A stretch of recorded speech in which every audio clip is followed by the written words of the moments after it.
అన్ని పార్టీల నాయకులతో నాకు ఏదో వివాదం ఉండేది రాజకీయాలలో, కానీ ఎప్పుడన్నా వచ్చిందా?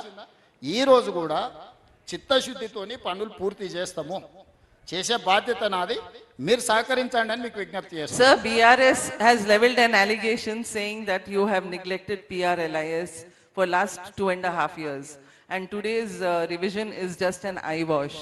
If you are serious about it, you should allocate funds immediately. What is your take on that? And one more question, sir. It's 30 months away for the elections, and there are 6 welfare promises to be delivered and large-scale projects to be completed. What is the strategy that the government has for fund allocation, considering that the state is reeling under distress? The first issue, that is TRS. They are known for, they burn liars and looters. So I need not to answer their allegation. First point. Second point, we have our own strategy to fulfill all these 6 guarantees.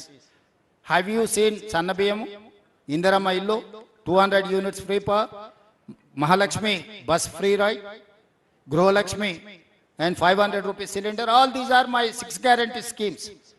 So I'm implementing everything.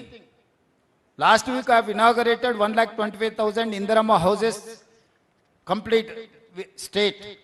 Next 3 months I am going to inaugurate another 1 lakh houses. So June 2nd I have declared 2.5 lakh more houses I am going to give. Till date I have cleared everything. There is no 1 rupee pending in Indirama houses. This is what our commitment. Whatever we commit, we will deliver. If our capacity is not there, we are not going to commit anything. So I need not to answer TRS. My responsibility to give answer my people who have elected, who have voted for me. ధాన్యం కొనుక్కుంటే మీరు వాళ్ళ BJP వాళ్ళ MP ముందు వాళ్ళ houses ముందు మీరు పోయిస్తామని కూడా అన్నారు, కానీ వాళ్ళు కాసేపటి క్రితం అరవింద్ రియాక్ట్ అయ్యాడు, ఇది అరిష్టం, అవసరమైతే మీకు చేత కాకపోతే దిగిపోండి, రాష్ట్రపతి పాలన మేము పెడతామని కూడా ఆయన అన్నాడు. కాసేపు ఇప్పుడు మోడీనే దిగమను, మొత్తం రాష్ట్రంలో ఉన్నాయని నేను కూర్చొని కొనిపిస్తా ఒక్క నిమిషంలో. 12 ఏళ్ళు ఉన్న మోడీ ఏమేలుగా పెట్టిండో వీళ్ళని చెప్పమను, అరవింద్ గారిని లేకపోతే బండి సంజయ్ గారిని. ఇప్పుడు మాట్లాడేటప్పుడు బుర్ర ఉపయోగించాలి. మోడీ గారు ప్రతి సంవత్సరం 2 కోట్ల ఉద్యోగాలు ఇస్తా అన్నాడా?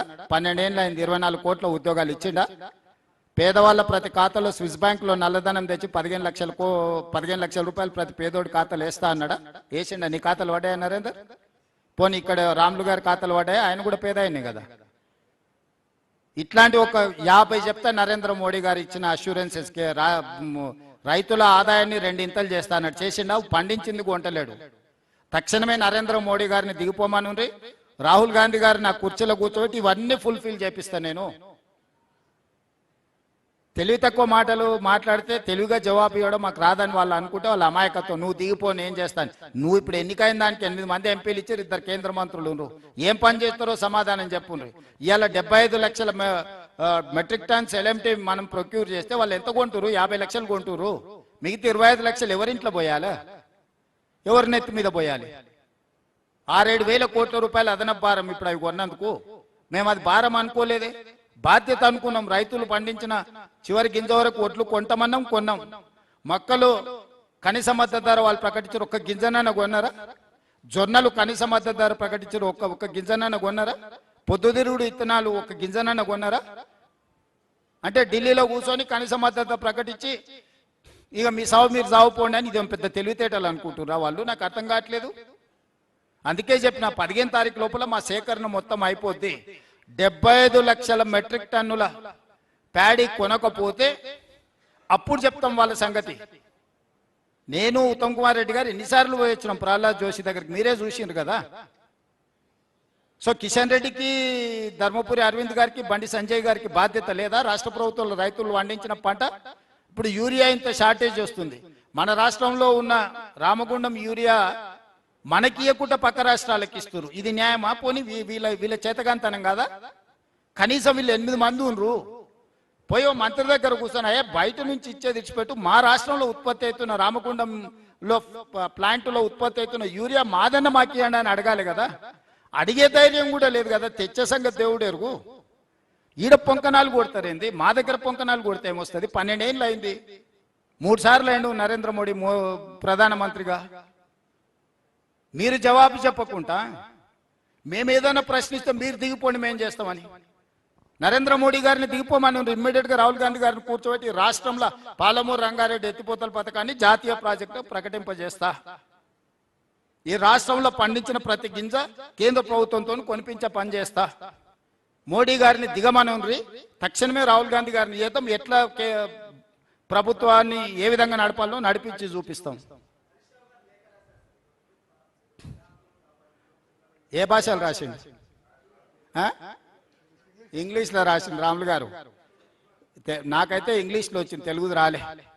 ఇక ఎవరో రాసిచ్చారు, ఎవరో సంతకం పెట్టారు, ఏం చేస్తాము? అదే ఇంగ్లీష్లో ఉంది సార్, చూసిన ఉత్తమాన్ని చూపిస్తే ఓ పని చేయని రాజశేఖరరావు గారికి అసెంబ్లీకి వచ్చినాడు, అది ఇచ్చి తప్పులు ఒకటి చదవమని చెప్పిన రాసుడి సంగతి తర్వాత. కానీ ఎవరో రాపిస్తే సతకాలు పెట్టుడు, నేను అదే చెప్తున్నా కదా. ఇక ఆయన వచ్చి మాకు చదువు నేర్పాలి సక్కటాయన.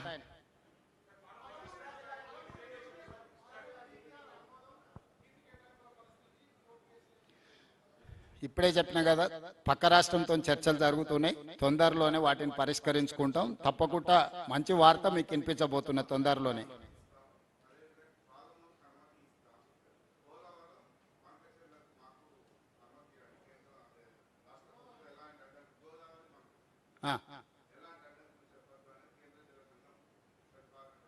అవును, అదే కదా చెప్తున్న, చర్చలు జరుగుతున్నాయని. ఫస్ట్ మాకు పాలమూరు డిండి 100% మాకు ఇస్తే సముద్రంలో పోయే నీళ్ళ గురించి మళ్ళీ మాట్లాడదాం. మా నికర జలాలు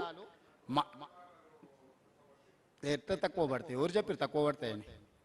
968 సోదరా, ఒకవేళ మీకు తెలిస్తే మా సంతోషం, తెలియకపోతే తెలుసుకోండి. 968 టీఎంసీలు తెలంగాణకు గోదావరిలో కేటాయింపులు ఉన్నాయి. ఒక్క చుక్క కూడా తగ్గనీయము. 516 టీఎంసీలు ఆంధ్రప్రదేశ్కు ఉన్నాయి గోదావరిలో. వాళ్ళు 516 వాళ్ళు ఎక్కడ వాడుకుంటారో వాళ్ళ ఇష్టము.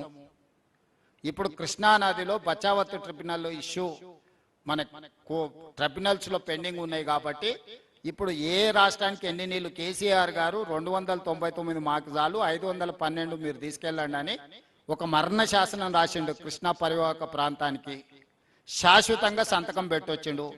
కేసీఆర్ రాసిన మరణ శాసనాన్ని తిరగరాయాలంటే ఇప్పుడు ఎంత సమస్యగా సంక్లిష్టంగా మారిందనంటే ఇంకా చెప్పలేనంత సంక్లిష్టంగా ఉంది.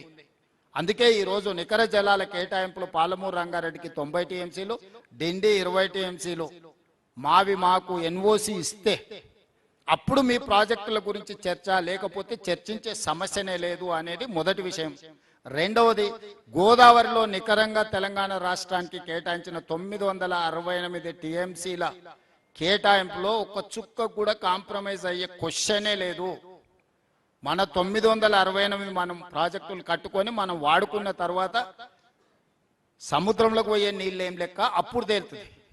సో మన 968 అనేది మనకు అష్యూర్ చేసుకుంటే మిగిలిన దాని గురించి మళ్ళీ చర్చ చేస్తాం.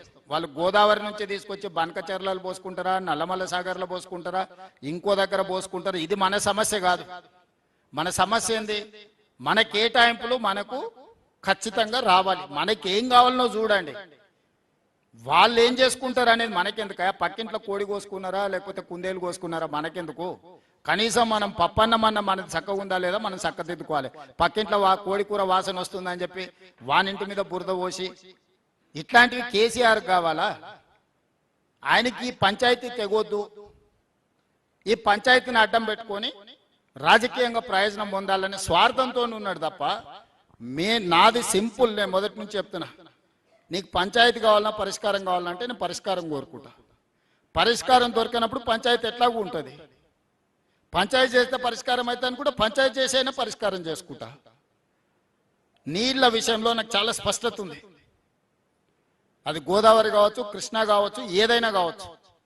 ఒక్క చుక్క రాష్ట్ర హక్కును వదులుకోము, ప్రతి చుక్క రాబట్టుకుంటాము. మేము చిల్లర పంచాయతీ వీధుల్లో మతి తప్పిన మత్తులో ఉన్న మాటలు నేను మాట్లాడా.